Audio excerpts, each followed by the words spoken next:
Pregnant black girl was sold as a punishment to the mountain man. That's what the crowd in Cutter's Creek came to see.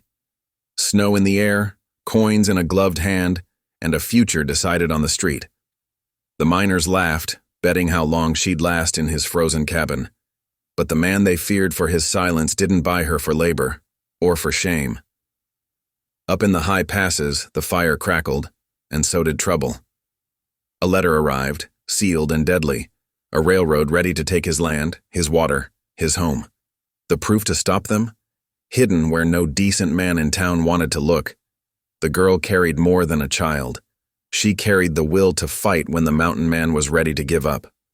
And as winter deepened, so did the danger. When the last road closes and the law rides with the wrong side, will the two outcasts stand alone against the whole valley? Or will the valley learn what it means to be saved? Every time I see your comments, I'm reminded how stories connect us across distances, backgrounds, and hearts. If values like respect, courage, and compassion still guide you, then you're part of this story too. The bitter winter wind howled through Cutter's Creek, whipping snow into stinging clouds that bit at exposed skin. Lydia Mae Carter stumbled as Mrs. Evers yanked her forward by the arm, her other hand pressed protectively over her swollen belly. The boarding house owner's fingers dug into her flesh like talons through the thin fabric of her dress. "Thief!" Mrs. Evers's voice carried across the muddy street. "This ungrateful girl took my mother's gold brooch." Lydia's heart hammered in her chest. "I didn't steal anything, ma'am, please." "Silence!" Mrs. Evers gave her another rough shake. "I took you in when no one else would, and this is how you repay my Christian charity." The commotion drew a crowd of onlookers. Miners fresh from their shifts, shopkeepers, and townswomen gathered in a rough circle, their faces a mix of curiosity and judgment. Lydia felt their stares like physical blows, particularly the ones that lingered on her rounded middle. "Since she can't pay her debt," Mrs. Evers announced, her voice ringing with cruel satisfaction, "I'm selling her contract to recover my losses. Who will start the bidding?" Crude laughter rippled through the crowd. A few miners stepped forward, their eyes gleaming with ugly intent. $2, called one, missing several teeth. $3, shouted another, elbowing his way closer. Lydia's legs trembled.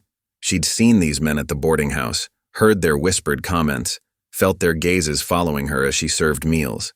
Now there was nothing between her and their intentions but Mrs. Evers's greed for the highest bid. $5. The offers kept climbing, accompanied by coarse jokes that made Lydia's cheeks burn with shame. Then a deep voice cut through the chaos. $20. The crowd parted, revealing a tall figure at the edge of the gathering. Jonas McBride stood like a stone in the current, his weathered duster flapping in the wind. Snow dusted his dark beard and the brim of his worn hat. His expression was unreadable, but his eyes were steady on Lydia's face. The miners shuffled back, their bravado dimming. McBride's reputation preceded him, a solitary mountain man who rarely came to town, who'd once been a legendary buffalo hunter before settling in his remote cabin. Some said he'd been married to a Cherokee woman who died. Others whispered darker tales. Mrs. Evers' smile faltered. "Mr. McBride, surely you don't—" $20, he repeated flatly. "Cash." He pulled a leather pouch from his coat. The crowd waited, but no one dared outbid him. Even the rowdiest miners sensed something dangerous in McBride's quiet certainty. "Very well," Mrs. Evers said finally, her voice tight with disappointment. "Sold to Mr. McBride." He counted out the coins deliberately, dropping them into Mrs. Evers' outstretched hand.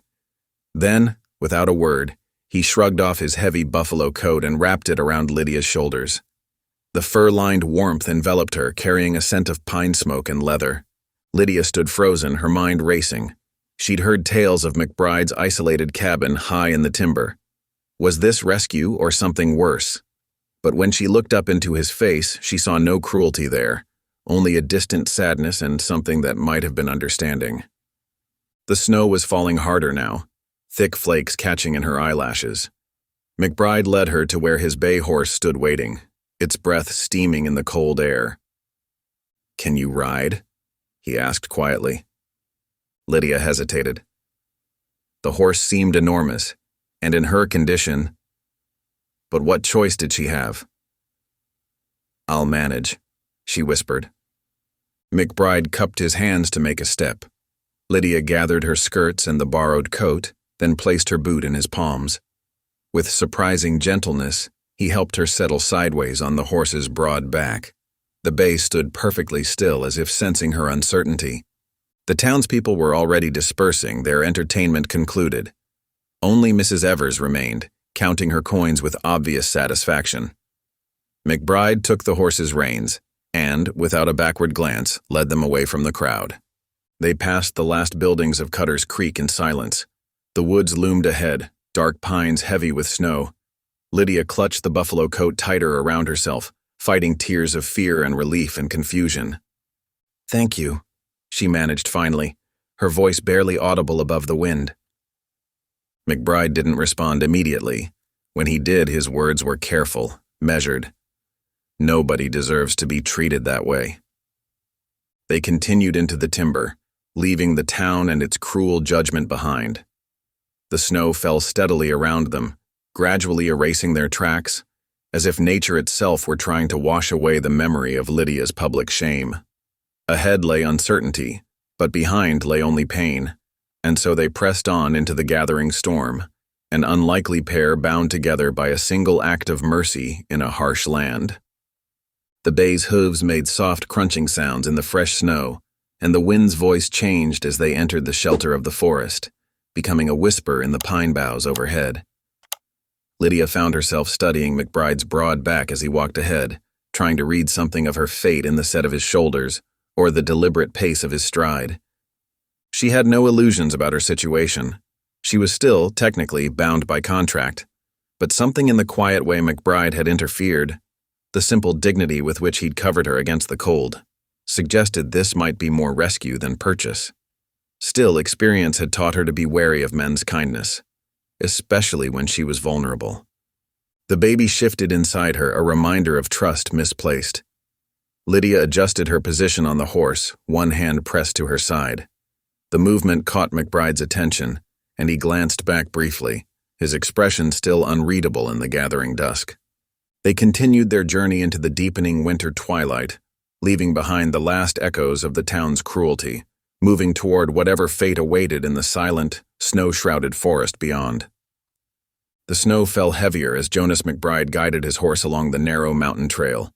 Behind him, the pack mule plodded steadily through the deepening drifts, its breath coming in white puffs.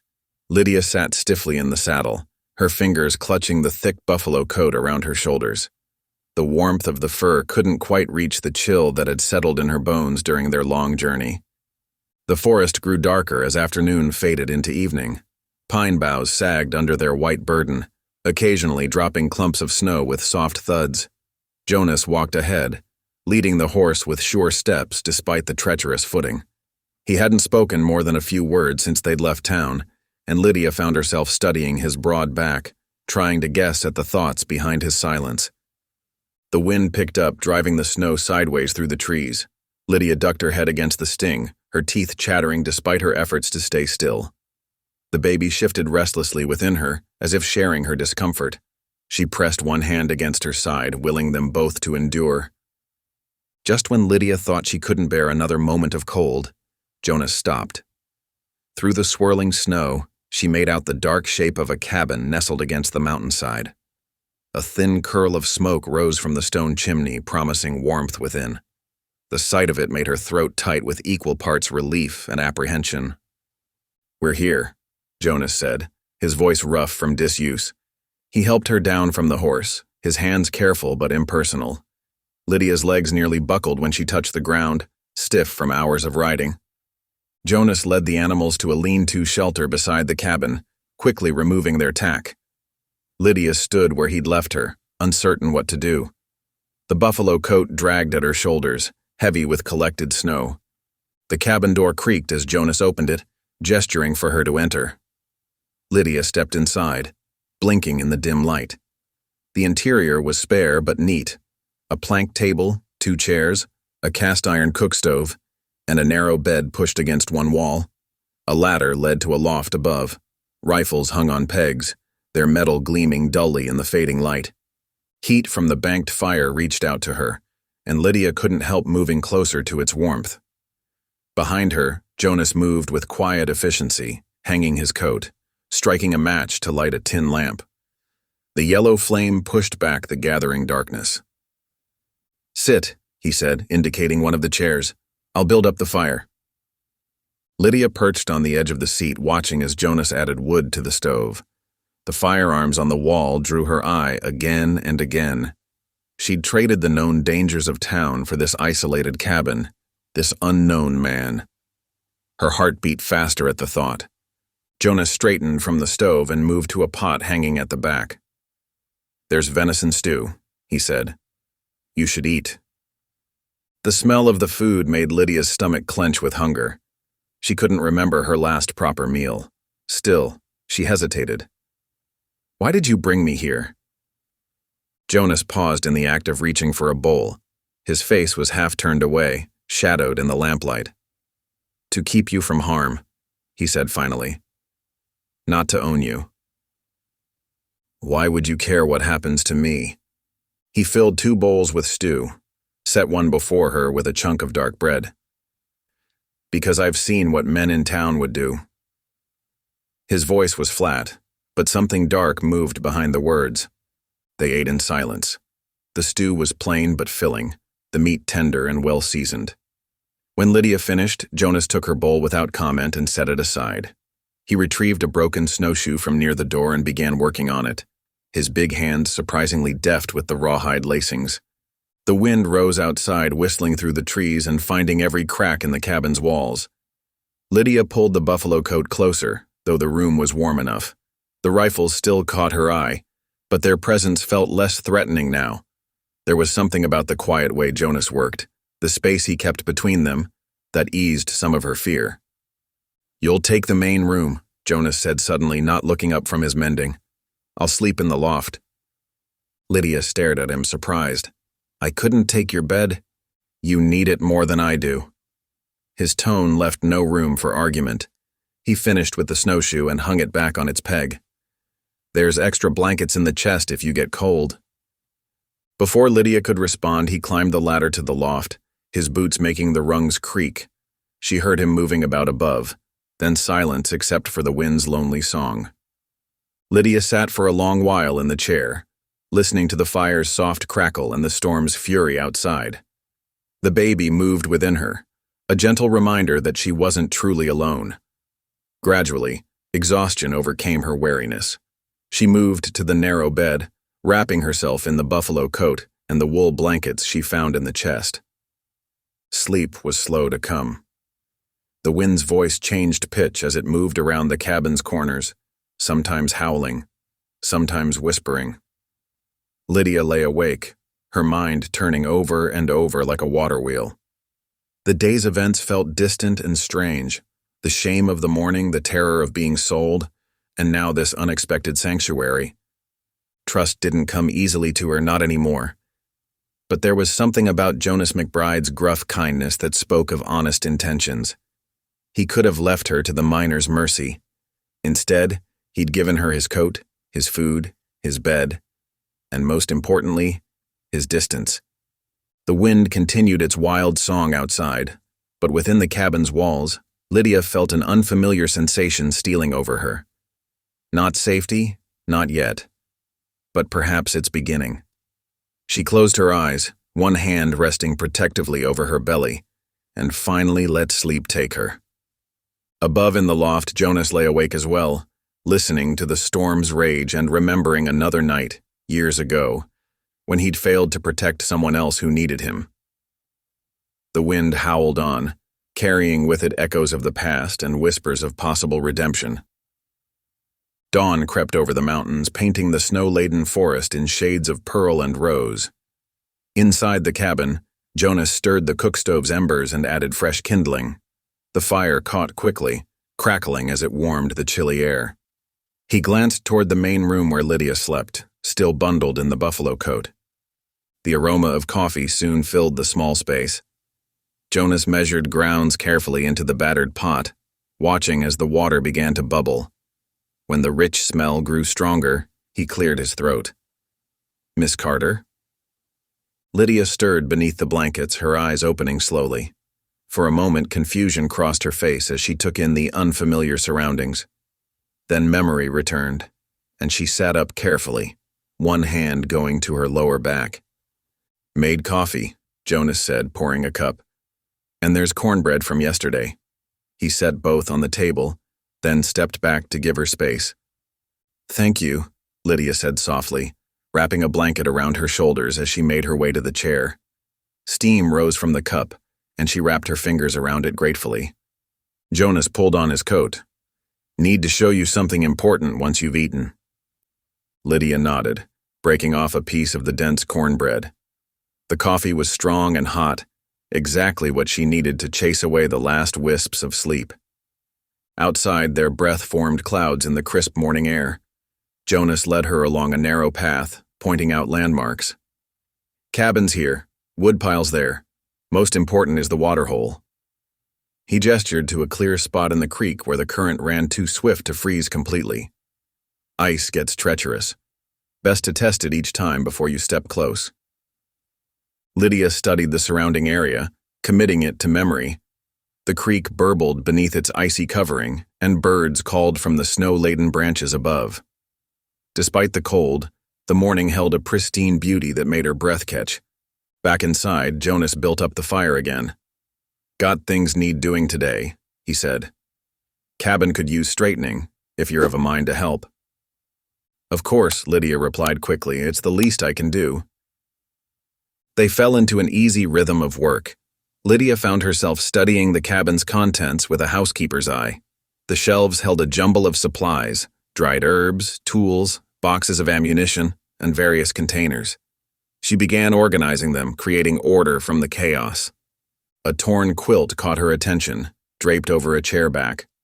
Without asking, she found needle and thread in her pocket and began mending the ragged edges. The familiar task soothed her, and she found herself humming softly as she worked. Jonas stepped in occasionally to warm himself, bringing with him the sharp scent of fresh-cut wood. The steady thunk of his axe provided a rhythm to the day. Lydia took stock of the food supplies while the stew she'd started simmered on the stove. The shelves held decent provisions: flour, beans, dried meat, coffee, but she noted what was running low. By late afternoon, the cabin felt different. Shelves were organized, floors swept clean, and the quilt lay mended across the bed. Jonas came in, stamping snow from his boots. He surveyed the changes with quiet approval. Over supper, he broke the comfortable silence. "Need to ride into town soon. Running low on salt and lamp oil." Lydia looked up from her bowl. "I could cook," she offered. "To earn my keep until spring, I'm good in the kitchen." Jonas considered this, then nodded. "Reckon that's fair." He sopped up the last of his stew with a piece of cornbread. "You did good work today." After the dishes were cleaned, Jonas settled in his chair by the lamp. He pulled a crumpled letter from his pocket, unfolding it carefully. As he read, his expression darkened, jaw tightening beneath his beard. Without a word, he folded the paper and tucked it into a Bible on the shelf. "Is something wrong?" Lydia asked, unable to contain her curiosity. Jonas stared at the fire for a long moment. "Some men are after my land," he said finally, his voice low and hard. He offered nothing more, but Lydia could sense the weight of unspoken words hanging in the air. The lamp flickered, casting dancing shadows on the log walls. Outside, wind sighed through the pines, and somewhere in the distance, a coyote called to its mate. Lydia pulled her shawl closer, suddenly aware that the peaceful quiet of their snowbound sanctuary might not last forever. The stove popped as a log settled, making her start slightly. Jonas remained still, his eyes fixed on the flames as if reading dark tidings in their dance. Lydia wanted to ask more about the letter, about these men who wanted his land, but something in his posture warned against it. Instead, she picked up her mending again, letting the soft scratch of needle through fabric fill the silence. 3 days of calm weather brought welcome relief from the constant snowfall. The morning sun glinted off pristine drifts as Jonas hitched his sturdy mule to the wooden sled. He checked each leather strap with careful attention, tugging to ensure they were secure. Lydia stood in the cabin doorway, wrapped in Jonas's spare wool coat. The worn garment was too large, but its weight felt reassuring against the bitter cold. She watched as he loaded empty supply sacks and tied them down. "Ready?" Jonas asked, his breath forming clouds in the crisp air. Lydia nodded, though her stomach knotted at the thought of returning to town. Jonas helped her onto the sled, making sure she was steady before climbing up beside her. The mule's ears flicked back at his soft click, and they started down the snow-packed trail. The journey took longer than their first nighttime ride. The sled runners creaked over frozen ruts, and branches heavy with snow drooped low across their path. Jonas guided the mule with quiet words, occasionally brushing aside ice-laden pine boughs. As they approached Cutter's Creek, Lydia's anxiety grew. The town looked different in daylight, smaller, meaner. Smoke rose from chimneys into the crystal-clear sky, and the sound of hammering echoed from the blacksmith shop. Their arrival drew immediate attention. Faces appeared in frosted windows, and people on the boardwalk stopped to stare. Whispers followed them down the rutted main street. "Ain't right," someone muttered as they passed.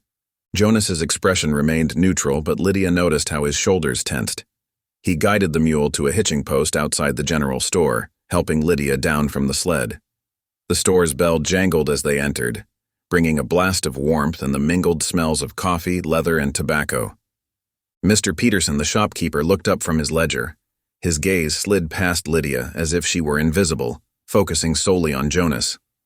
"McBride," he said with a curt nod. "What'll you be needing?" "Salt," Jonas replied evenly. "Lamp oil. Few other things." He began gathering supplies while Lydia stood near the pot-bellied stove, trying to make herself small. Her fingers traced the rough wool of Jonas's coat as she watched him move through the store with efficient purpose.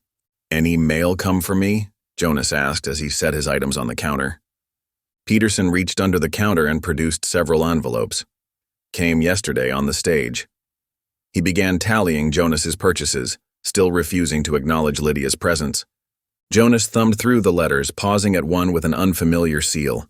He paid for the supplies, loading them into his sacks while Lydia helped, grateful for something to do with her hands. Outside, Jonas stopped in the weak winter sunlight. He broke the seal on the mysterious letter, his eyes moving quickly across the page. Lydia watched as his jaw tightened, the muscles working beneath his beard. "What is it?" she asked softly. Jonas folded the letter with deliberate care. "Railroad Company," he said, his voice low and controlled. "Colorado and Western. They're claiming my land." Lydia's eyes widened. "Can they do that?" "Not if I can prove my right to it." Jonas glanced around before continuing. "There's a deed from 1859. Belonged to my wife's family, her Cherokee kin. Without it, railroad says they'll take everything come spring." "Your wife was Cherokee?" Lydia asked, pieces falling into place. His mistrust of the town, his kindness to her. Jonas nodded once, pain flickering across his features. "Sarah. Lost her 2 winters back. Town wouldn't—" He stopped, swallowed hard. "Wouldn't help when she took sick." Lydia's heart ached at the raw grief in his voice. "The deed," she said gently. "Where is it?" "Town archives, most likely." Jonas's expression darkened. "Under a different name, one the council's trying to erase. Sarah's people lived here before the Silver Strike brought the mines, before the town even existed, but now?" He shook his head. "Now they'd rather forget that history." "Can't you search the archives?" "Been trying. Council makes it difficult. Some of them are already in the railroad's pocket." Jonas secured the last of their supplies. "And Agent Coulter, he's the one behind this letter. He's got friends in high places. Won't stop till he gets what he wants." A gust of wind swept down the street, carrying stray snowflakes. Lydia pulled Jonas's coat tighter, watching townspeople hurry past with averted eyes. The weight of what he'd shared settled over her, not just the threat to his land, but the deeper wounds beneath. A man who'd loved across boundaries, who'd lost not just a wife, but justice itself. "We should head back," Jonas said, helping her onto the sled. "Storm's coming." He glanced at the darkening clouds gathering over the mountains. As they left town, Lydia's mind worked furiously. The deed was here somewhere, buried in dusty records. The answer to saving Jonas's land lay hidden in ink and paper, in names the powerful wanted forgotten. She watched his profile as he guided the mule homeward, seeing now the worry etched in every line of his face. The railroad's threat hung over them like the approaching storm clouds, casting a shadow across their small sanctuary. But Lydia had learned young that even the powerless could find ways to fight back. As the sled runners cut through fresh snow, she began forming a plan. The next morning dawned clear and cold. Frost patterns decorated the cabin's small window panes like delicate lace. Inside, Jonas moved with quiet purpose, packing supplies into his worn leather saddlebags. He folded extra blankets into tight rolls while Lydia wrapped chunks of jerky and hardtack in clean cloth. "Might take a few days," Jonas said, checking the straps on his pack. "Archives are a mess of papers. Town clerk keeps poor records on purpose, I reckon." Lydia nodded, tucking the wrapped food into a canvas bag. "We'll find it," she said with more confidence than she felt. Her back ached from the morning's work, the baby within her stirring restlessly. Jonas paused in his preparations, studying her face. "Trip won't be easy. Canyon road's treacherous this time of year." "I can manage," Lydia assured him, straightening her spine. She'd endured worse than a cold ride. They set out as the sun cleared the eastern ridge, their breath forming clouds in the frigid air. Jonas had hitched both horses, his bay and the gentler sorrel he'd chosen for Lydia. The animals picked their way carefully down the snow-packed trail, hooves crunching through patches of ice. The canyon walls rose steep and imposing on either side, dusted white with fresh snow. Icicles hung like crystal daggers from rocky outcrops. The narrow road wound between these natural barriers, following an ancient creek bed now frozen solid. After an hour of careful riding, Lydia gathered her courage to ask the question that had burned in her mind since yesterday. "Will you tell me about her? Your wife?" Jonas rode silently for several moments, his shoulders tense. Just as Lydia thought he wouldn't answer, his deep voice carried back to her. "Sarah was—" He paused, searching for words. She saw beauty everywhere, even in this harsh country. His gloved hand gestured to the wilderness around them, taught me the Cherokee names for plants, showed me how to read weather in the clouds, had a laugh that could warm the coldest night. The pain in his voice made Lydia's heart ache. How did she fall ill? Fever took hold fast, started in her chest. Jonas's words came harder now. Went to town for medicine. Doctor was there, had what she needed. But the council. His jaw clenched.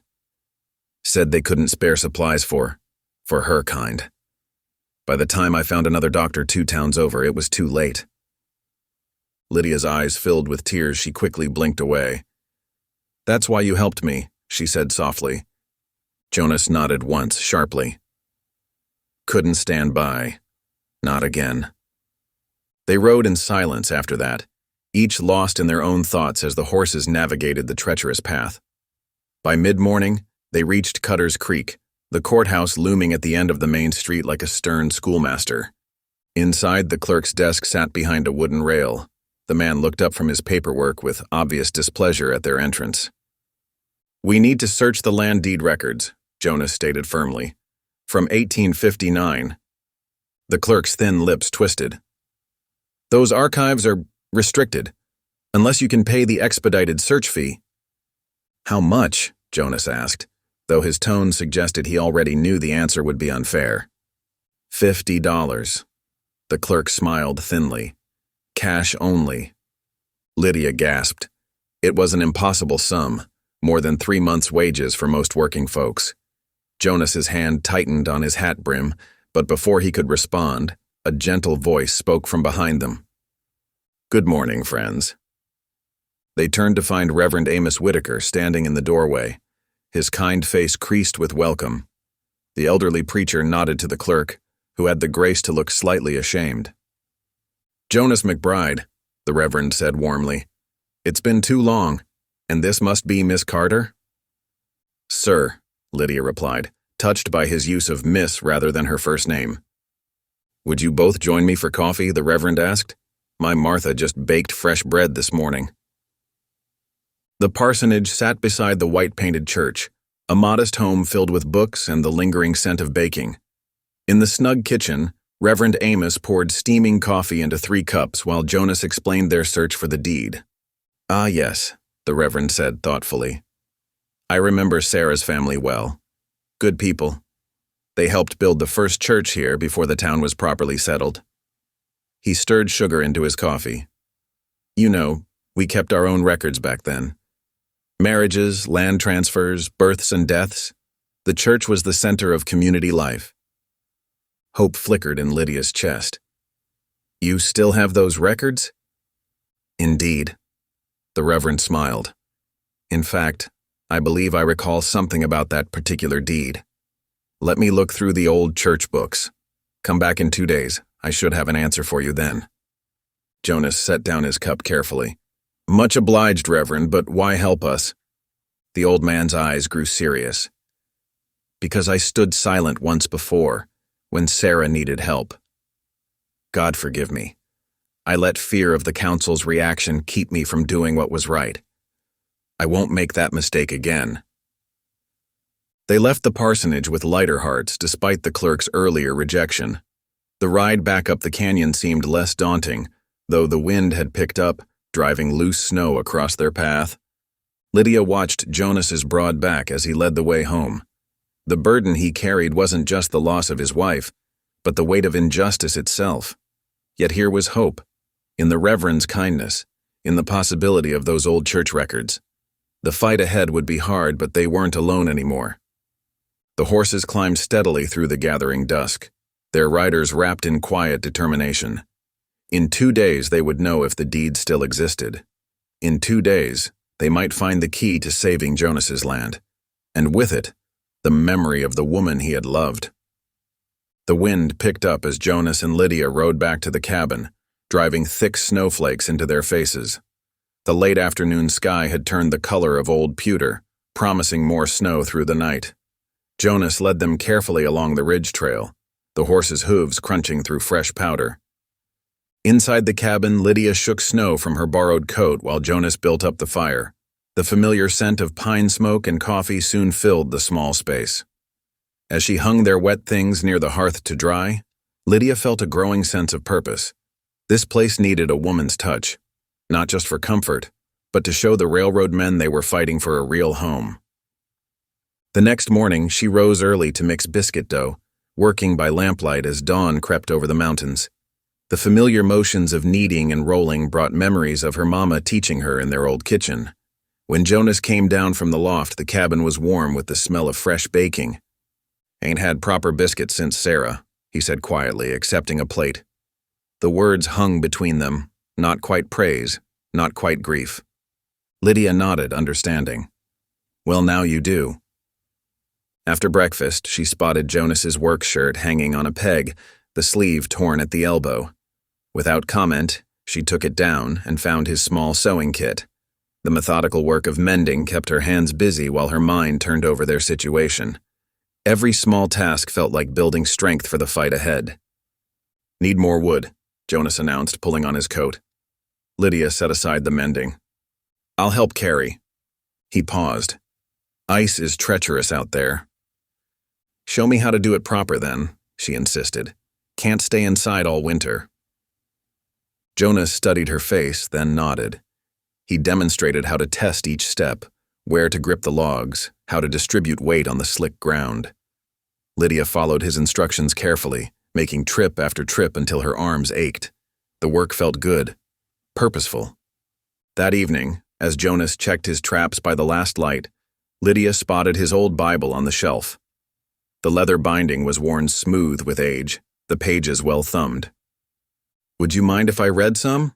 She called to Jonas as he came in, stamping snow from his boots. Out loud, I mean. My mama always said scripture sounds sweeter shared. Jonas settled in his chair, working at his bootlaces. Been a while, he admitted, but I reckon I remember most of the good parts. Lydia opened to Psalms, her favorite. The familiar words filled the cabin like music, words of comfort, of justice, of hope in dark times. She sensed Jonas listening intently, though he kept his eyes on the fire. When she finished the chapter, he cleared his throat. My Sarah used to read that one too. The next day passed in similar fashion, Lydia cooking and cleaning while Jonas tended to outdoor chores. She noticed how he checked the horizon often, as if counting the hours until they could return to town. The deed felt tantalizingly close now. Dawn broke clear and cold on the second day. They set out early, the horse's breath steaming in the frigid air. The town was quiet when they arrived, most folks still inside against the morning chill. Lamplight glowed in the parsonage windows as they approached. Reverend Amos opened the door before they could knock, his weathered face creased in a welcome smile. Come in, come in. Martha's just made coffee. The warmth of the parsonage wrapped around them like a blanket. Reverend Amos gestured them to chairs, then went to his desk. He lifted an old hymnal bound in faded red cloth. The Lord works in mysterious ways, he said, opening the book carefully. I remembered Sarah's mother singing from this very hymnal. She had such a beautiful voice, used to lead our congregation in amazing grace every Sunday. From between the yellowed pages, he drew out a single sheet of paper, the edges softened with age. Jonas's hands trembled slightly as he took it. Lydia leaned closer to read over his shoulder. The elegant script was still clear. Property boundaries, dated 1859, and there at the bottom, Sarah's family name written in firm black strokes. It's real, Jonas whispered. All this time. We should file it right away, Lydia said urgently, before anything happens to it. Reverend Amos held up a gentle hand. I've given this some thought. The council meets next week. Judge Harrison will be there from the county seat. He's a fair man, not beholden to local interests. If you present your claim, then, with witnesses present, they can't easily dismiss it. Jonas nodded slowly. Makes sense, more official-like, with everything properly recorded. Exactly. The Reverend smiled. Until then, I'll keep it safe in the church vault. No one will think to look there. Hope rose in Lydia's chest as she watched Jonas carefully fold the precious document. For the first time since she'd known him, his shoulders seemed lighter, as if a great weight had begun to lift. Much obliged, Reverend, Jonas said, his voice rough with emotion. Don't know how to repay such kindness. No repayment needed, Reverend Amos replied firmly.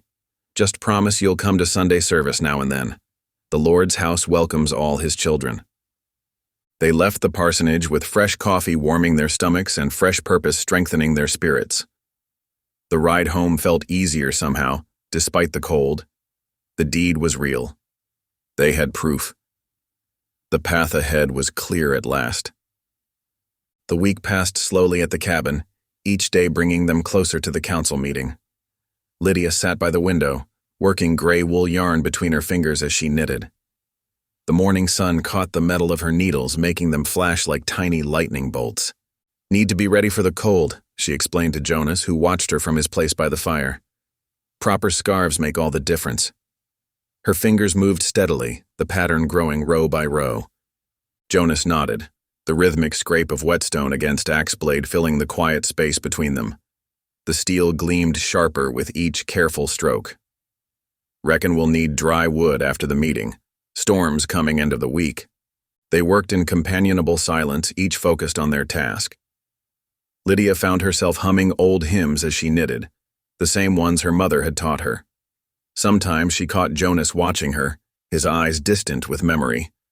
The morning they were to leave dawned bright and clear, the sky a perfect Colorado blue.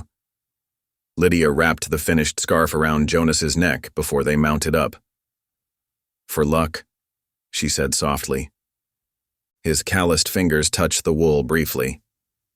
Much obliged. They rode down from the highlands, following the switchbacking trail into town. The afternoon sun cast long shadows by the time they reached Cutter's Creek. The streets were busy with wagons and townspeople, many heading to the saloon for evening drinks. Reverend Amos met them at the parsonage door, his kind face creased with welcome.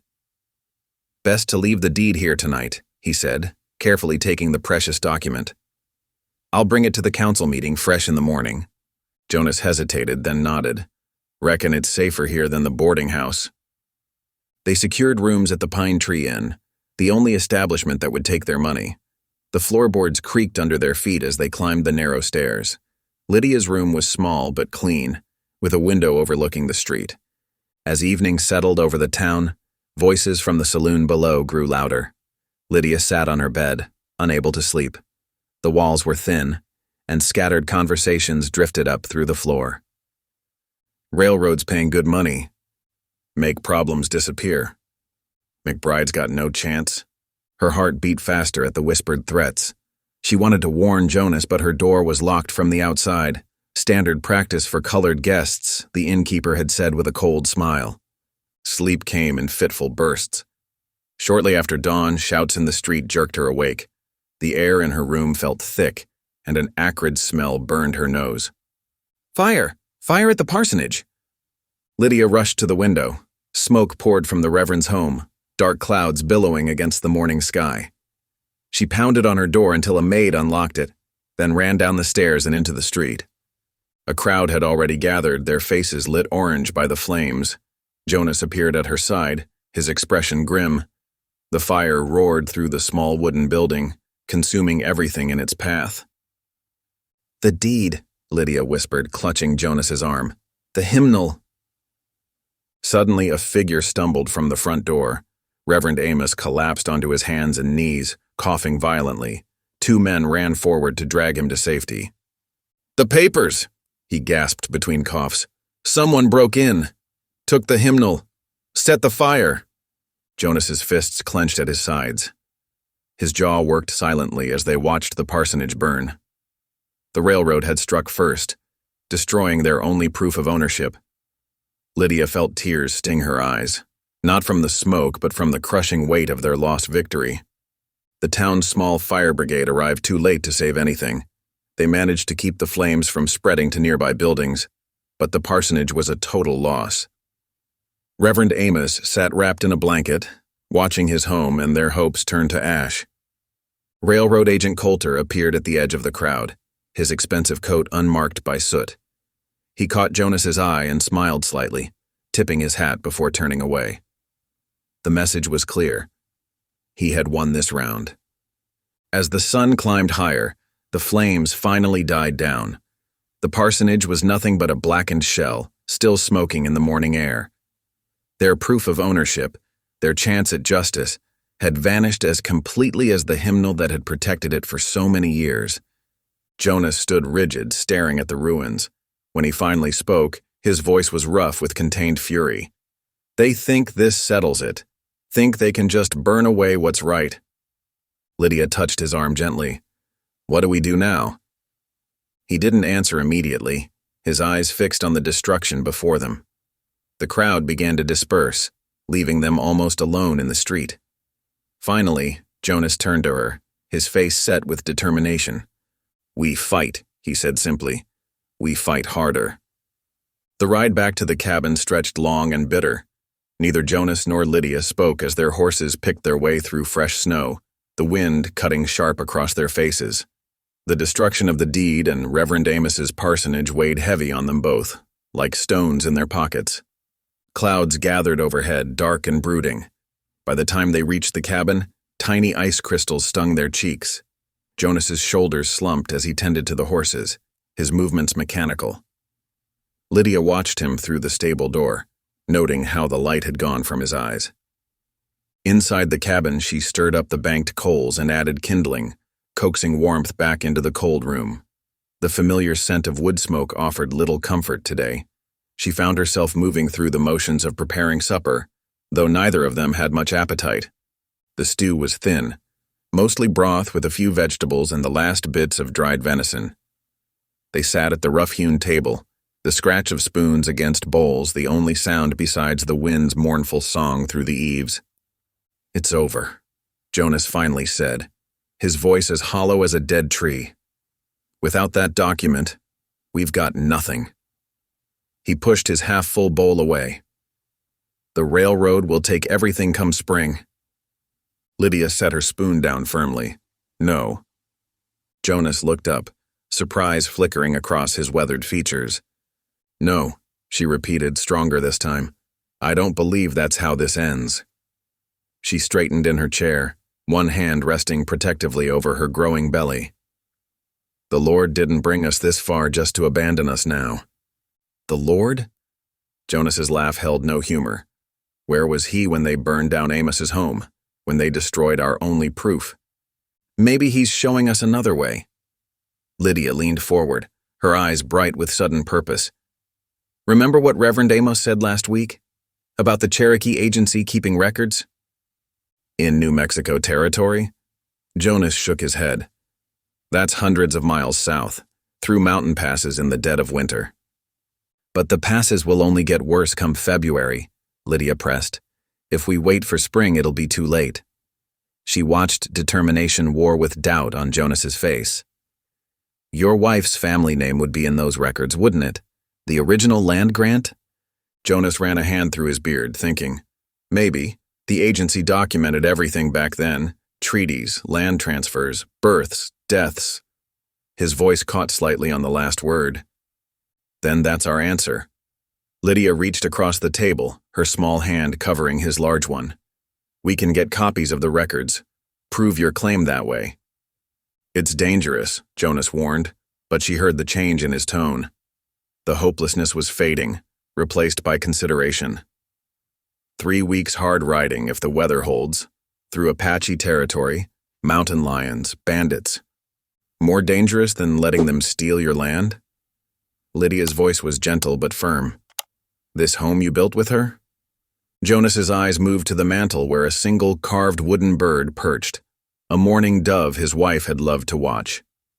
The cabin had been their dream together, a place where two cultures could meet in peace. Every log and board held memories of her. 2 days, he said finally, turning his hand to grip Lydia's briefly. We'll need that long to prepare. Get provisions together. Check all the tack. Lydia nodded, relief and nervous energy flooding through her. I'll start making journey bread tomorrow. We'll need food that travels well. I've got some repair work to do on the pack saddle, Jonas said, his voice stronger now. Extra horseshoes to forge. Need to make sure we're ready for anything. They spent the next hour planning, making lists of what they'd need. Jonas drew a rough map on a scrap of paper, marking the settlements where they might find shelter along the way. Lydia calculated how much food they could carry, how many blankets they'd need for the bitter nights ahead. The wind continued its assault on the cabin walls, but inside, the atmosphere had changed. Purpose replaced despair.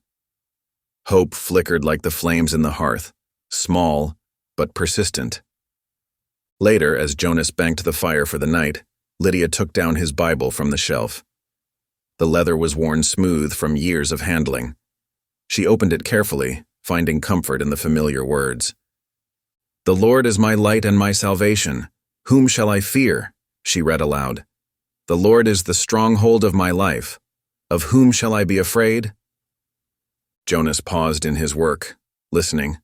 The words seemed to fill the cabin, pushing back the darkness that had followed them from town. My mother used to say God doesn't give us burdens without also giving us the strength to bear them, Lydia said softly, closing the Bible. Sometimes we just have to look harder for the path he's laid out. Jonas nodded slowly. Your mother sounds like she was a wise woman. She was. Lydia smiled, remembering. She also used to say that faith without action is just wishful thinking. That's why we have to try, Jonas. We have to fight. You're right about that. Jonas straightened, and Lydia saw something of the warrior in him then, the man who had faced down a hostile crowd to save her, who had built this home in the wilderness, who had loved deeply enough to cross cultural boundaries despite the cost. First light day after tomorrow, he said, his voice firm with decision. We'll need every hour of daylight we can get. Lydia nodded, already mentally preparing for the journey ahead. It would be hard, perhaps the hardest thing she'd ever done. But as she looked at Jonas, saw the renewed determination in his stance, she knew they'd made the right choice. The wind continued to howl outside, but its voice no longer carried defeat. Instead, it seemed to whisper of possibilities, of justice yet to come, of wrongs that might still be made right. Tomorrow would bring work and preparation, but tonight, Hope had found its way back into their hearts. Dawn broke with an iron chill that burned the lungs. Jonas stood in the doorway of his cabin, watching his breath form clouds in the pale light. The temperature had dropped well below freezing during the night, leaving the world brittle and sharp-edged. Behind him, Lydia moved quietly, making final preparations for their journey. "Best get moving," Jonas said, turning back inside. "We'll want to make good distance before the sun starts dropping." Lydia nodded, already bundled in multiple layers. Wool stockings, 2 skirts, Jonas's late wife's shawl wrapped over a thick coat. Her fingers, protected by mittens, worked steadily at tying their food bundles. Jonas checked their supplies one last time. Dried meat, journey bread, coffee, matches wrapped in oilskin, extra ammunition, blankets, and medical supplies. Everything they might need for the long ride south. His rifle, freshly cleaned and oiled, hung ready by the door. The animals waited outside. Jonas's bay horse, the sturdy pack mule, and the gentle mare he'd chosen for Lydia. Steam rose from their nostrils as they stamped against the cold. Jonas had wrapped their legs in strips of cloth to protect them from the crusty snow. "Ready?" he asked, watching Lydia secure the last bundle. She straightened, one hand instinctively moving to her middle. The bulk of her layers mostly hid her condition, but Jonas knew the journey would be harder on her than she let on. "Ready," she answered firmly. Jonas led the way, breaking trail with his mule while Lydia followed on her mare. The snow was knee-deep in places, and their progress was slow. The horses plowed forward steadily, their hooves crunching through the frozen crust. Above them, the sky stretched vast and pale, promising more snow to come. By midday, the sun offered little warmth. They stopped briefly to water the horses at a half-frozen stream, the ice crackling as Jonas broke it with his axe handle. Lydia's cheeks were red from the wind, but she made no complaint as they pressed on. The short winter day was already waning when Jonas spotted the line shack, a simple one-room shelter used by rangers and trappers. "We'll stop there," he called back to Lydia. "Get warm before full dark sets in." Inside, the shack was bare but sound, with a small stone fireplace and a stack of dry wood left by previous visitors. Jonas soon had a fire crackling, while Lydia unpacked their cooking supplies. The coffee pot went straight onto the flames, and soon the familiar aroma filled the small space. "Your face is windburned," Jonas observed, passing Lydia a tin cup of the hot coffee. She touched her cheek gently. "It'll toughen up," she said with a small smile. "Like the rest of me." They shared a simple meal of journey bread and dried meat, letting the fire's warmth seep into their tired bodies. Outside, the horses and mule stood in the shelter of a lean-to, munching on the hay Jonas had found stored there. The second day dawned equally cold. They set out early, Jonas leading them along a route that followed a series of frozen creeks. "Ice is tricky this time of year," he warned. "Some spots look solid but won't hold weight. Stay where I lead." Lydia guided her mare carefully in Jonas's tracks, watching how he tested suspicious patches with his staff before proceeding. Twice they had to detour around sections where the ice was too thin, adding precious time to their journey. The wind picked up as afternoon approached, carrying the first flakes of what promised to be a serious snow squall. Jonas scanned the darkening sky with concern. "Storm's coming faster than I figured," he said. "We need shelter soon." Providence came in the form of a trading post just visible through the thickening snow. As they approached, Jonas recognized the weather-beaten sign, Morton's Trading Post. The trader himself met them at the barn door, a lean man with sharp eyes and a gray-streaked beard. "McBride?" he said, squinting through the swirling snow. "That really you?" "Been a while, Morton," Jonas answered, dismounting stiffly. "Get those animals in here," Morton said, pulling the barn door wider. "Storm's fixing to be a mean one." They led the horses into the welcomed shelter of the barn, where the smell of hay and livestock offered familiar comfort. Morton helped them unsaddle, his movements quick and efficient. "Heard about the railroad causing trouble up your way," Morton said, forking hay into the stalls they'd claimed. "That's why you're heading south in this weather, ain't it? Looking for those Cherokee records?" Jonas paused in rubbing down his horse. "News travels fast." Morton snorted. "Everything travels fast when railroad money's involved." He glanced at Lydia, then back to Jonas. You should know. That agency you're heading to, it's under Army control now. Everything's got to go through proper channel. Meaning what? Lydia asked, stepping closer. Meaning without the right introductions, you could be cooling your heels for weeks waiting on paperwork. Morton shook his head. They're particular about their rules down there, especially when it comes to Indian affairs. Jonas and Lydia exchanged worried looks. Weeks of delay would put them dangerously close to the railroad's deadline. Any way around it? Jonas asked quietly. Morton considered for a moment. Might be. I know a fellow. Used to clerk there. If you're interested, I could write you a letter of introduction. Might smooth away some. Much obliged, Jonas said, genuine relief in his voice. The wind howled outside, rattling the barn's walls. Morton glanced up at the sound. You'll stay here tonight, he said. It wasn't a question. Got a spare room in the house. We can sort out that letter over supper. As they followed Morton through the driving snow to his house, Lydia moved closer to Jonas. God provides, she whispered, her voice barely audible above the storm. Jonas nodded slowly. The bureaucratic hurdles ahead still loomed large, but at least now they had a chance of navigating them. One more piece of hope to carry with them on their journey south. Inside, Morton's wife already had stew bubbling on the stove, the warmth and smell of it a welcome change from trail rations. As they settled in for the night, the storm raged outside, but they were safe, warm, and one step closer to their goal. The Cherokee Agency stood as a modest two-story building of weathered red brick, its windows reflecting the late afternoon sun. After 4 grueling days of travel, Jonas and Lydia dismounted stiffly in the packed earth yard, their horses' flanks dark with sweat. The winter air here carried less bite than up north, but the wind still cut through their trail-worn clothes. Jonas helped Lydia down from her mare, steadying her as she found her footing. The journey had taken its toll. Her face was drawn with fatigue, though her eyes remained bright with determination. They'd pushed hard to reach the agency before the weekly closing, knowing every day counted against the railroad's deadline. 2 Army sentries stood at attention by the entrance, their blue uniforms stark against the brick. Jonas approached, his boots raising small clouds of dust with each step. Here to see the records clerk, he said, voice gravelly from days of cold riding. The younger sentry pointed them through to a large room filled with tall shelves and filing cabinets.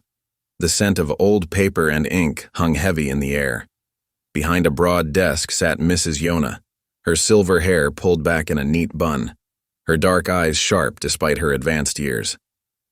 She looked up as they entered, studying them over wire-rimmed spectacles. "May I help you?" she asked, her voice carrying the gentle lilt of her native Cherokee. Jonas removed his hat, holding it respectfully. "Yes, ma'am. Name's Jonas McBride. I'm seeking proof of a land deed from 1859. He paused, then added softly, "It belonged to my late wife's family." Mrs. Yona's expression shifted subtly. "McBride?" She set down her pen. "You married Sarah Whitecloud's girl?" "Yes, ma'am. Rachel." Jonas's voice caught slightly on the name. "I remember Rachel." Mrs. Yona's eyes grew distant. "A gentle soul. We heard what happened in that town." Her gaze sharpened. "How they refused her care."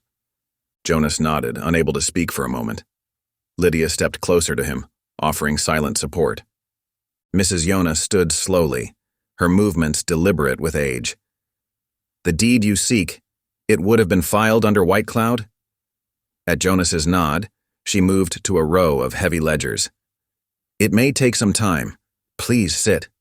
They settled into worn wooden chairs while Mrs. Yona began her search. She pulled down book after book, her fingers tracing carefully down columns of faded ink. Dust motes danced in the shafts of late sunlight streaming through the windows. Hours passed. Lydia dozed briefly in her chair, exhausted from the journey. Jonas sat rigid, watching Mrs. Yona's methodical progress through the records.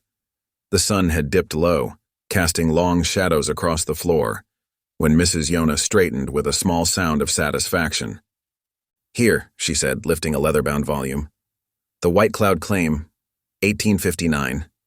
She carried it carefully to a large desk beneath the window where better light remained. "Wait here." They watched as she copied the details onto official paper, her handwriting precise and unhurried. Finally, she pressed the agency's seal into warm wax at the bottom of the document. The red wax caught the last rays of sunlight as it cooled. "A certified copy," she said, checking each detail one final time. "Legal and binding." She held out the paper to Jonas. "Let no one tell you this land is not yours by right." Jonas's hands trembled slightly as he took the document. Lydia leaned close, reading over his shoulder, tears welling in her eyes. "Thank you," she whispered to Mrs. Yona. "You don't know what this means." The elderly clerk smiled gently. "I think I do." Her gaze settled on Lydia's middle, visible now as she leaned forward. "You carry new life," she said softly. "May I?" Lydia nodded, and Mrs. Yona placed a weathered hand on her rounded belly. She spoke a few quiet words in Cherokee, then switched to English. "This child is a bridge," she said. "Between old wounds and new hope, the land remembers both."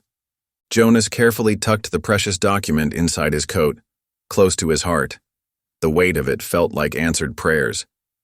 Mrs. Yona glanced out at the darkening sky. "You'll stay tonight," she said firmly. "The agency keeps rooms for travelers. You're in no condition to start back now." She looked at Lydia's tired face. "Rest. The road will still be there tomorrow." They followed her up a narrow staircase to a small but clean room with 2 narrow beds. A pitcher and basin stood on a simple washstand, and a window looked out over the agency yard where their horses had been stabled for the night. "Rest well," Mrs. Yona said, leaving them to settle in. Lydia sank onto one of the beds with a grateful sigh. "We did it," she said softly. "We actually did it." Jonas stood at the window, one hand pressed against his coat where the deed lay secure. The certified copy represented more than just his claim to the land. It was validation of his marriage to Rachel, proof that what they'd shared had been real and right despite what others had said. "Get some sleep," he told Lydia. "We've got a long ride ahead tomorrow." She nodded, already lying back on the thin pillow. Within minutes, her breathing had settled into the rhythm of deep sleep.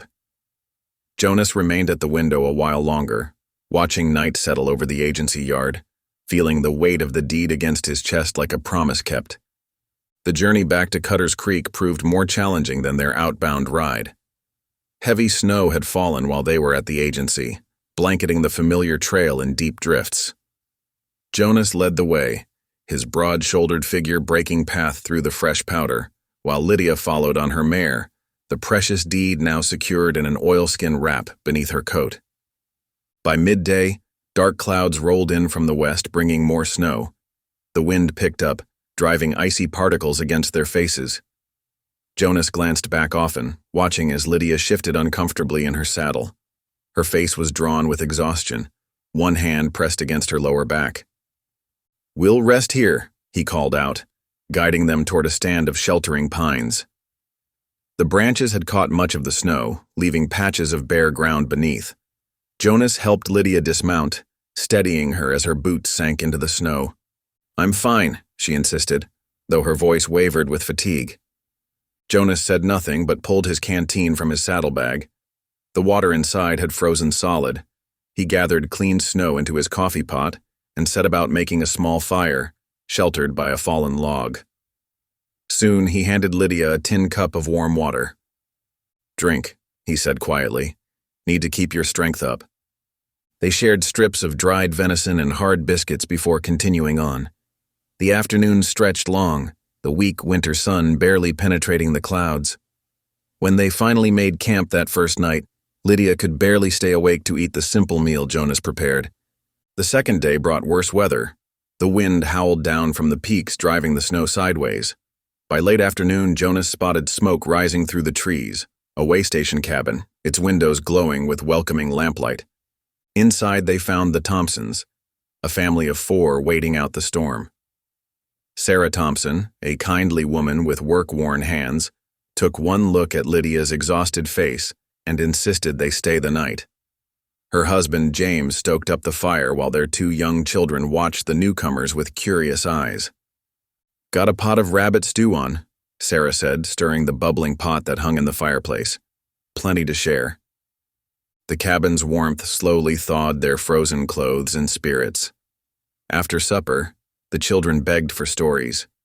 Jonas surprised everyone by speaking up. "Reckon I know one," he said softly. He settled back in his chair, firelight playing across his weathered features. "It's about a hymn my wife used to sing." Lydia looked up sharply. In all their time together, Jonas had rarely spoken of Rachel. "She learned it from her grandmother," Jonas continued, his voice taking on a gentle tone none of them had heard before. "Called Beautiful River. Said it reminded her of the stream that ran past her family's land when she was small." He paused, lost in memory. "She'd sing it while working in our garden, voice clear as morning light. Said the words about gathering at the river meant gathering with all your loved ones, no matter what others thought about who belonged where." The cabin grew quiet except for the crackling fire. Even the children sat still, caught by the soft emotion in Jonas's voice. He cleared his throat. "After she passed, I couldn't bear to hear that hymn. But lately—" His eyes met Lydia's across the room. "Lately, I've been thinking maybe she was right about gathering places, about making room for folks who need shelter." Sarah Thompson wiped her eyes with her apron, and her husband nodded slowly. The children had dozed off by the fire, curled together like puppies. That night, as wind rattled the cabin's windows, Lydia lay awake on her borrowed pallet, thinking about Jonas's story. She understood now that his gruff exterior masked a deep well of feeling, and that he was slowly learning to share it again. The third day of travel was grueling. The storm had passed, but left behind knee-deep snow. They made poor time, having to stop often to rest the horses and warm themselves. Jonas insisted Lydia drink hot tea from his battered tin pot at every stop, watching with concern as she struggled to find a comfortable position in the saddle. "Not much further," he would say, helping her remount. His strong hands were always there to steady her, to offer support when her strength flagged. By the fourth day, the familiar peaks around Cutter's Creek appeared through the snow haze. Lydia felt tears freeze on her cheeks at the sight, tears of relief, exhaustion, and something else she wasn't ready to name. Jonas rode closer, his horse nearly touching hers. "Almost home," he said quietly. "Home." The word settled in Lydia's chest like a warm coal. She thought of the cabin waiting for them up in the timber, with its solid walls and smoking chimney, of the quilt she'd mended now lying across her bed, the shelves she'd organized, the copper pot she used to make coffee each morning. Somewhere along this journey, that cabin had indeed become home. They rode on through the afternoon light, the town's scattered buildings gradually taking shape through the swirling snow. Jonas's face grew more guarded as they approached, but something had shifted during their journey. The deed rode safe against Lydia's heart, and beside her rode a man who had finally begun to share his own. Dawn broke crisp and clear over Cutter's Creek, the fresh snow gleaming like diamonds in the morning light. Jonas and Lydia made their way down the main street toward the courthouse, their boots crunching on packed snow. Jonas wore his best shirt, though it was weathered and patched. Lydia had helped him press it that morning, her careful hands working the wrinkles smooth. The courthouse steps were already crowded with townsfolk, drawn by news that the mountain man was challenging the railroad's claim. Whispers followed them as they climbed the worn wooden stairs. Jonas's face remained impassive, but Lydia noticed how his shoulders tensed beneath his coat. Inside, the territorial judge sat behind his massive oak desk, spectacles perched on his nose. Railroad agent Coulter stood to one side, his expensive suit a stark contrast to Jonas's plain attire. Several town council members filled the wooden chairs along the wall, their expressions carefully neutral. "Mr. McBride," the judge said, looking up from his papers, "I understand you have evidence regarding the land claim in question?" Jonas stepped forward, Lydia beside him. "Yes, Your Honor." His voice was steady as he removed the oilskin packet from inside his coat. A certified copy of the original deed, dated 1859, bearing the Cherokee Agency's official seals. The railroad's lawyer, a sharp-featured man in a black suit, stepped forward. "Your Honor, I must protest. This last-minute evidence is perfectly admissible," the judge cut in, examining the document through his spectacles. "These seals are genuine. The territory recognizes the Cherokee Agency's authority in such matters." He looked up at Jonas. "This deed clearly establishes your late wife's family's claim to the land, Mr. McBride. And, as her surviving spouse, the property rights transferred to you." A murmur ran through the crowd. Agent Coulter's face darkened like a thundercloud. "The railroad's claim is denied," the judge announced, his voice filling the suddenly quiet room. "The land belongs to Jonas McBride, as established by prior deed and territory law." Jonas stood very still, his hand gripping the edge of the wooden rail before him. Lydia touched his arm gently, and he seemed to remember where he was. "Thank you, Your Honor," he said, his voice rough with emotion. Then he turned to face the gathered townsfolk, something he'd never done before. "I want to thank someone else, too." He looked at Lydia, his eyes soft with gratitude. "This woman here gave me the courage to fight when I'd nearly given up. She believed when I'd lost faith. Without her—" He paused, swallowing hard. "Without her, I'd have lost everything that matters." The silence in the courthouse took on a different quality. People who had sneered at Lydia weeks before now looked at her with new eyes, seeing not a disgraced servant, but a woman who had helped right a wrong. They left the courthouse together, stepping out into the bright winter morning. Several townspeople nodded as they passed, a few even offering quiet congratulations. The railroad lawyer hurried past with his papers clutched tight, his face sour with defeat. "We should visit Reverend Amos," Lydia suggested. "Let him know his help wasn't in vain." They found the Reverend at Widow Parker's house, where he'd been staying since the fire. Though still weak from smoke inhalation, his eyes brightened at their news. "The Lord works in mysterious ways," he said, smiling. "Sometimes through fire and loss, sometimes through unexpected friendships." He raised his hands over them both. "Let us pray together." As Amos's gentle voice filled the parlor with words of thanksgiving, Lydia felt tears sliding down her cheeks. For the first time since her parents' deaths, she felt the sure, solid feeling of belonging. Here, in this town that had once shamed her, beside this quiet man who had saved her, she had found her place. When the prayer ended, Jonas helped her with her coat, his movements careful and protective. Outside, the winter sun had warmed the air, making the icicles drip from the eaves. They walked together toward their horses, their shadows stretching side by side across the gleaming snow. The mountain snows retreated inch by inch as March gave way to April. Winter's grip loosened slowly, like fingers uncurling one at a time. The creek that ran past Jonas's cabin swelled with snowmelt, its voice growing from a whisper to a steady song. Inside the cabin, fresh-cut pine boards leaned against the wall, their golden surfaces catching morning light. Jonas had been steadily making repairs, reinforcing the roof and patching gaps where winter wind had crept through.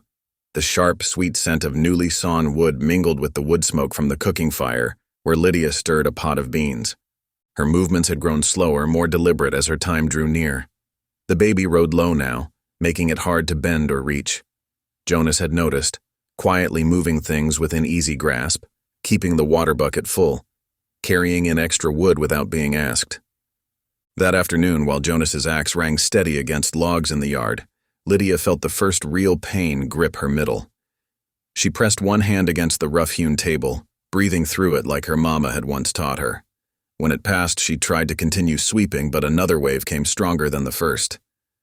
"Jonas!" she called, her voice tight, then louder. "Jonas!" The axe fell silent. Heavy boots clattered on the porch, and Jonas burst through the door, his face etched with concern. "What is it?" "The baby," Lydia said, gripping the table again as another pain wrapped around her middle. "It's coming."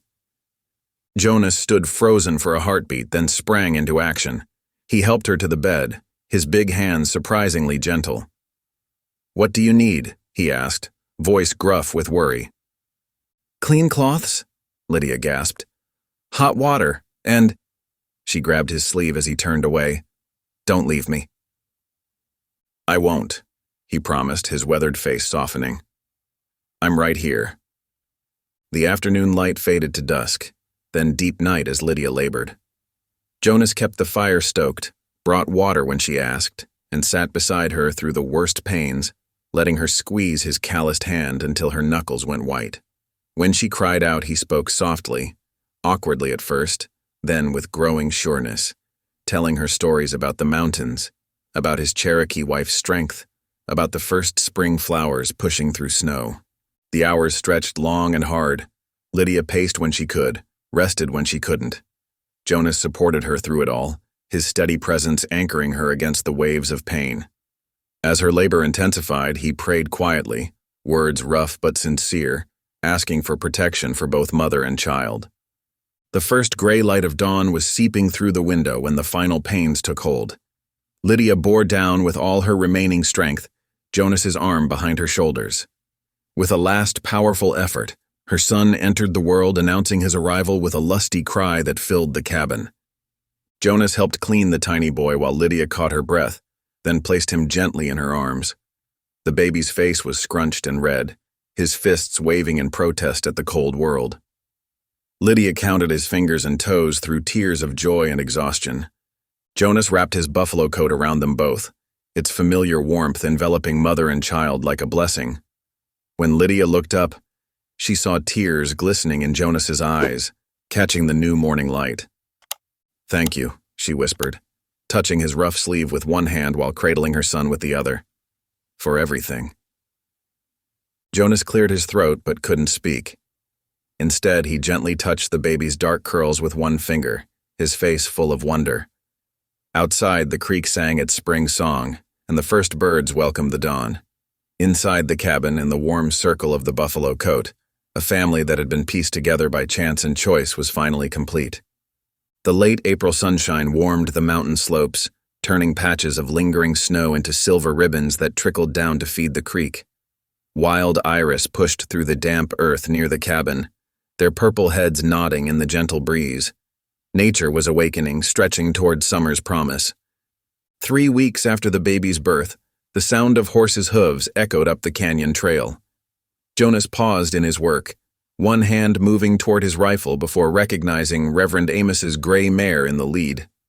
Behind him came a small procession of townsfolk, Mrs. Henderson from the Mercantile, old Doc Wilson and his wife, even young Tom from the livery stable. Lydia stepped onto the porch, the baby wrapped snug against her chest in a soft blanket. Her eyes widened at the sight of the approaching group, memories of that bitter winter day in town still sharp. But these faces held no hatred now, only cautious smiles and curious glances. "We brought some things," Reverend Amos called out, dismounting carefully. "For the little one and his mama." One by one, they came forward with their offerings. Mrs. Henderson presented a large sack of flour and lengths of sturdy cotton cloth in cheerful patterns. Doc Wilson's wife carried a basket of preserves and dried herbs for tea. Young Tom and 2 other men carefully lifted down a beautifully crafted cradle, its pine wood smooth and golden. "Made it myself," Tom said shyly, running a hand along the curved edge. "Figured every baby needs a proper place to sleep." Lydia's eyes filled with tears as she touched the cradle's gentle arc. "It's beautiful," she whispered. "Thank you all." Jonas stood quietly by, watching the transformation. These were the same people who had turned their backs months ago, yet here they were, bearing gifts and gentle words. The bitterness of winter had thawed like the mountain snow, leaving behind the first tender shoots of goodwill. The visitors didn't stay long, mindful of a new mother's need for rest. As they mounted up to leave, Reverend Amos paused. "We'll be holding services again soon. Now the parsonage is rebuilt. You'd both be welcome, you know." Jonas nodded, his throat tight with unexpected emotion. After they rode away, he and Lydia sat together on the porch, watching the sun's slow arc across the sky. She settled into the rocking chair Tom had thoughtfully included with the cradle, the baby sleeping peacefully in her arms. Jonas sat nearby on an upturned crate, working at a piece of harness leather that needed mending. The creek's voice rose and fell, a constant symphony of motion and life. Spring birds called from the new-leafed aspens, and somewhere in the distance, a meadowlark trilled its evening song. The baby sighed in his sleep, one tiny fist curled against his mother's heart. "You know," Jonas said quietly, his hand stilling on the leather, "that day in town, when I made that bid, people thought I was buying trouble." He looked out across the valley, remembering. But God wasn't selling trouble at all, he was giving me my life back. Lydia smiled, touching the baby's dark curls. "He gave us both a second chance," she said softly. "A new beginning." The sun dipped behind the western ridge, painting the sky in strokes of gold and rose. Long shadows stretched across the valley floor, while high above, the last sunlight caught the snow-capped peaks in amber fire. The evening breeze carried the scent of pine and new grass mixing with the sweet milk smell of the sleeping baby. Here in this moment all the bitter winds of winter seemed far away. The sound of the creek merged with the baby's soft breaths, creating a lullaby of belonging. Peace settled over the cabin like a blessing, wrapping around this family that had found each other against all odds, bound together by faith, surrounded now by the tentative embrace of community, and strengthened by a love that had grown as steady as the mountains themselves. Thank you for listening. Stories connect us in the most unexpected ways. If you felt that spark today, make sure you're subscribed. I share a new one daily, and the next might change your day.